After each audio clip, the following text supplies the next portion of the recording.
Hey guys, welcome back. This is video 4 in the M is for Mama series. Hey guys, welcome back. I'm Laura Wilkie with Down Home with Lemon Pie, and this is Mother Culture Monday. This is the day that I share with you guys all kinds of things that are related to motherhood, parenting, homemaking, and rising that up above society's expectations. So many generations we have been squashed as far as moms, and we're rising that up. That is the goal of this series on Mondays, Mother Culture Monday. So if you haven't already, do subscribe and check out the playlist that goes along with that. This currently we are in the middle of a series on M is for Motherhood. We are going through this book here by Abby Halberstadt, chapter by chapter. This is video 4. We already did the introduction in chapter 1. We did chapter 2 and 3. We did 4 and 5. So today is 6 and 7. And you know what, guys? If you missed the video for last week, video 3, that was for 4 and 5. If you missed that video, I do recommend you go back and watch it, because that was my favorite chapter so far. It was just so good, guys. And now we are going to move on to chapter 6. And this one is it's kind of short, and it's so good as far as it's a lot of talking about that shame, that guilt, that mom guilt that is you hear about so often, and it's almost like in society it is celebrated. And this chapter talks about why, the difference between that, why it's not really biblically sound, and what the difference is between that and what the Bible says. So let's get started right away. She says, I have learned that doing hard things, tedious things, needful things in itself, at times is the reward. She says, because sometimes the simple fact that something is done, that you're not having to come back to it at a later date, is the reward. And she's referring to talking about times when somebody is saying, oh, I didn't get to this. Oh, I have such mom guilt over it. And talking about how we don't need to live in that world. She says, these days I would rather do something when I'm tired than skip it and spend 2 energy draining hours beating myself up over it, or even that long or more trying to catch up on it. Like if you miss a load of laundry, or you miss a whole day of laundry, if you have a big family like we do, we have 7 little ones, it takes a day or 2, sometimes 2 days to get caught back up. It can really tear that apart from you. It's just hard. So she gives us an example. For example, have you guys ever had this happen? You've had a day full of things that you have gotten accomplished. Maybe you've done the laundry, and you've mopped the floor, and you've taken care of all the kids. You've gotten through homeschool. You've just done all kinds of things. You've run some errands. You did all these things, and you go to bed and you lay down and you start thinking about those 1 or 2 or maybe 3 things that you did not get done, and they just kind of weigh on you, and you start having all that guilt. Okay, she says that kind of guilt is not warranted. That's like that little voice in your head that is lying to you. But like the opposite of that would be those same couple things didn't get done, but you spent the whole day just basically wasting time, spending time on social media, not really, paying that much focused attention on the kids. Maybe you really were slack about the laundry. You just kind of got it in the washer, but it never went any further than that. The meals were just whatever, not really thought through, or not really nutritious, or just kind of, kids find something in the cabinet or whatever. So that kind of guilt, that conviction that you would be feeling, would be warranted from God, because in that example, you are actually not doing your best job. Really, you're not. And we've all been there, so I get it. But she says we need to trust in the Lord with all of our heart. We know this verse well. Lean not on your own understandings. In all your ways submit to him, and he will direct your paths. We know that verse from Proverbs 3. She tells us, making the choice to trust in the Lord for those day-to-day tasks takes the pressure of a performance-focused mindset out of the question. She says, I no longer view myself as the captain of my own ship, and my worth is no longer defined by the number of boxes I check off that I completed. Not only that, but when life inevitably interferes with your plans, because life is going to interfere with your plans every time, I can rest assured that this too can work together for good. That's so true. We are experiencing that so much right now as we are on a whole different life journey. If you're not familiar, you can go back and look. We've got some videos where we have been living in our RV. We traveled and moved across the country, and basically just trusting God in this whole adventure, and recognizing that God is the one directing our paths. Have you ever had a time when you are running, well, maybe you're not even running late, you're right on time, and then somebody can't find their shoes, or they can't find this, or they can't find that, and you cannot leave?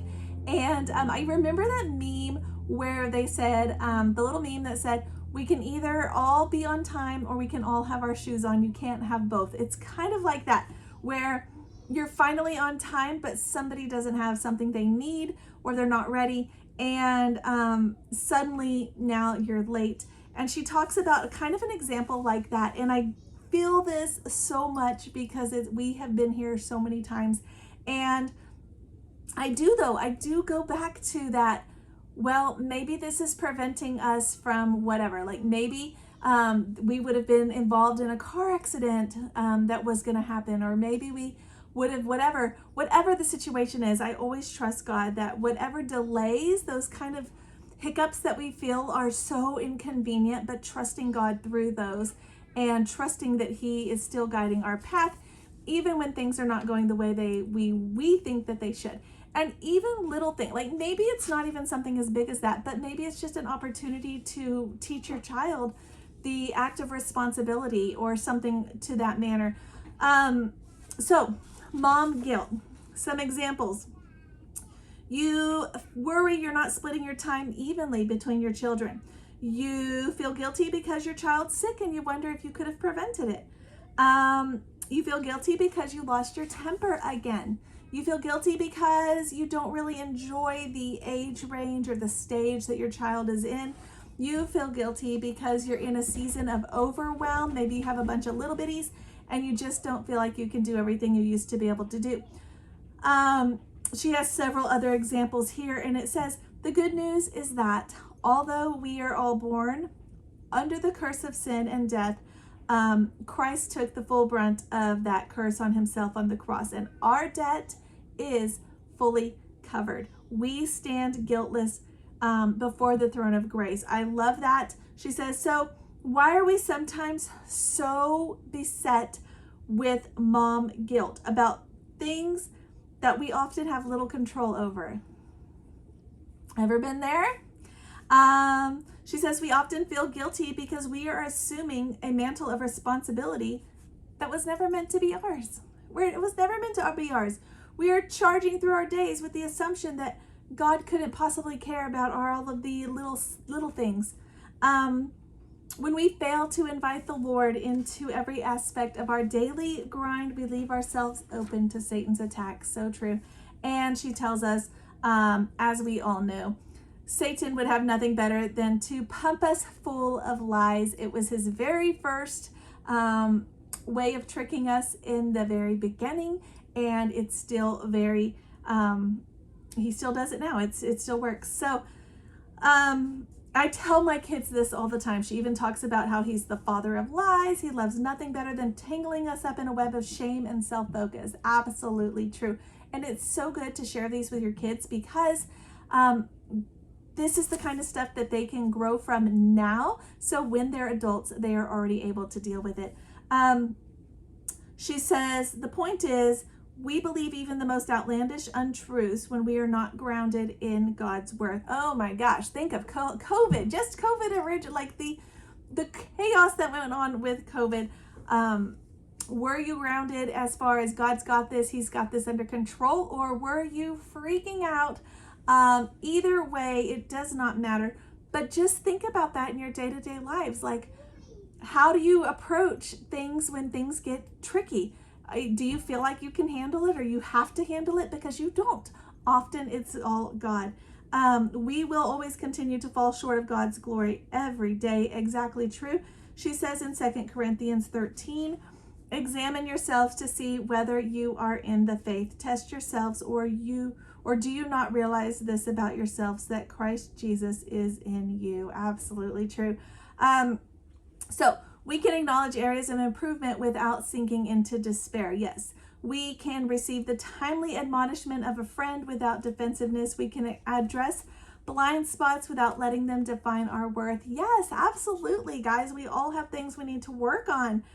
That doesn't mean you're a bad mom. That doesn't mean you're a failure at motherhood. That just means that you're growing. Here it is right here. The culture of mediocre motherhood will tell us that mom guilt, society's, men's, or our mom's tool to control us, that we should ignore it because we are perfect just the way we are. The Bible tells us that there is no one righteous, not even one. So if you are doing your very best, if you are working towards progress, that is good. But if you're just slacking off and giving up, it's not so good. Now the next chapter is a little longer, and it's one of my favorites. So, I told you the last video had one of my favorites. This is another one of my favorites, and it talks about the profession of motherhood. You see this skipped over all the time. It's like, oh, you couldn't get any other profession, so you settled for motherhood. All the time you hear that, and it's so false. So she talks about how she came to kind of see how she saw motherhood as a profession and how others around her didn't, and how that affected her and changed her. And she got to see, how they've grown or not grown, and how she has been able to grow. And it's just so true. When it comes down to it, it doesn't, your job or your boss is not going to care in the end, ultimately, what happens to you. But what is the living legacy that remains is your children. And, are you raising them up to be godly Christians, or are you just kind of letting the church take their stand on that and while you focus on your job or your profession or what have you? It can be, this is like a humbling chapter, I'm just saying. And it says, let's see. She says, I doubt that she's talking about a specific group of mamas she knows. I doubt that any of these talented, articulate, ambitious women, I know women in all of these areas, would have claimed motherhood as their profession. Do you claim motherhood as your profession? You should if you are a mom. She said, I noticed a distinct lack of biblical backing for most of their points. She's talking about bloggers. She's talking about influencers. She's talking about podcasts, that kind of stuff. And it's so interesting because she doesn't obviously call anybody out, but you start to wonder, who is she referring to specifically? Because she talks about how she saw these people grow in their fields or their area, and how she actually saw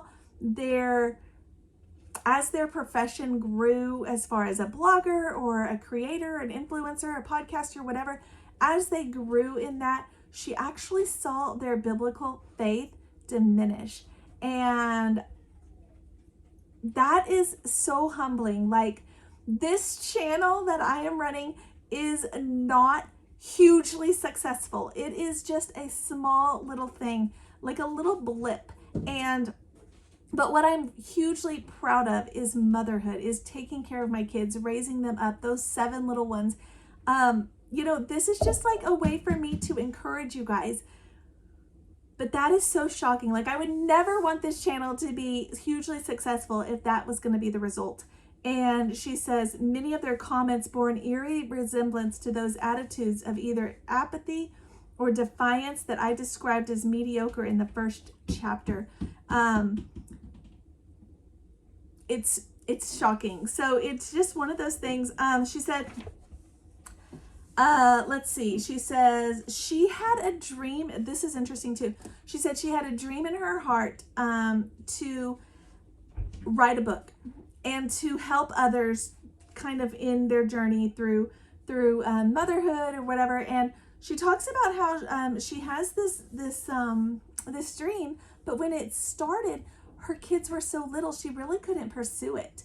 And God gave us that dream, and she felt like for a while, God gave me this dream, I need to pursue it even though I have kids. But it was reversed, okay? She was focusing on the dream and not the children. And when she started to focus on the children first, of course, they grew in a wonderful way. And eventually, God made a path for that dream to slide in as well. That is my hope for this channel, that I hope that he does as well here. But I don't want to be, that's me, like I run this channel or whatever. I don't want that to be the focus. And,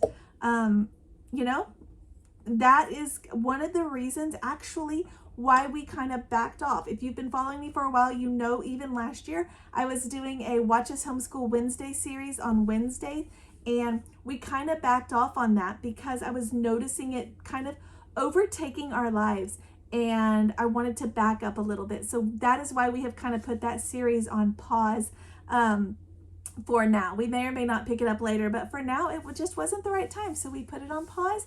We may come back to it later. But she says, God gave us those dreams. He will provide a way through them if that is his desire, but we don't need to focus so much on them and neglect the thing that we are actually meant to do. So she does not put motherhood above all other things. You get the book if you have not already gotten it. Definitely get it so you can read what I'm talking about. But she says, if you are already a mom, then that ultimately is your goal, is to be a mom. And I absolutely believe that. I absolutely believe that this is one of those things, again, that our culture is trying to shut down by raising women up in their professions versus their motherhood. And, even so far as when you go get a job, they'll say things to you like in the interview. I actually just talked to a mom kind of recently, and she was applying for a job, and they were asking her so pointedly, like, you're sure you have childcare? We cannot have your child here. You cannot do this or that or whatever. And I felt like she should have felt that struggle, but maybe not. But that was her true calling, was to be focused on her child. And everyone's situation is different. So yes, because you have children and you work doesn't mean that you're neglecting your children. That's not what we're saying. But if it becomes that, it very well can become that, where you're so focused and driven on your job that you are neglecting your children. And that is where the problem comes in. So she says, when I embraced mama as my profession, the rest of my interests largely fell into place. Yeah, absolutely. The temptation to prioritize all the strangers clamoring for my attention over my own family was strong at times. Absolutely, wholeheartedly agree with this. In all fields, really, where, you see this all the time, where people are so focused on everything else but their family. Yes, absolutely true. And I've seen, I don't know if it was a quote or a meme or what, where it said, you're replaceable in every aspect of your life except your home. You cannot be replaced in your home. That is the one you need to focus on and put number one. So true. So true. Okay. And she says, motherhood is a profession that is thankless. Absolutely it is. But we keep trudging along. The truth is, people look at the outward appearance, but the Lord looks at the heart. Yes. Our sparkling floors, I love this quote, and pristine French braids mean very little if our hearts are full of irritation at not having our best efforts noticed. Very true. On the other hand, when we choose excellence in motherhood, we always have an atta girl, like a good job. waiting for us in the pages of Scripture. Yes, we are aiming to please God, not to please the world. Absolutely. That is where so many people fail. This chapter is so rich and full. I just simply cannot cover every little thing. So this is why I'm telling you guys to get the book. But here's something that I did find very interesting.